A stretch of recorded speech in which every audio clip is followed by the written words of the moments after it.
still on the calf, and we're trying to warm the calf up. I showed you kind of like strokes up and down, showed you large circular motions. We did the twisting. Now we're going to do friction, really light friction. Nothing strong, nothing heavy, because once again we're warming the calf up.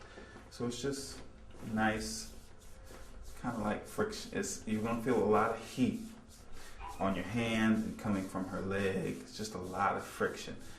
Okay, there's oil and there's cream on there, so it's not like skin to skin. Okay, so you're still able to move up and down, but you want to feel that heat, okay? And not a lot of pressure. Just up and down. Kind of move the leg around as you move. Lateral, medial, all the way in. And just keep on going. Do that like just a couple of times. And if you put your hand on the calf, it's really hot, okay? And that's kind of what you want right before you begin your petrissage, your deep tissue.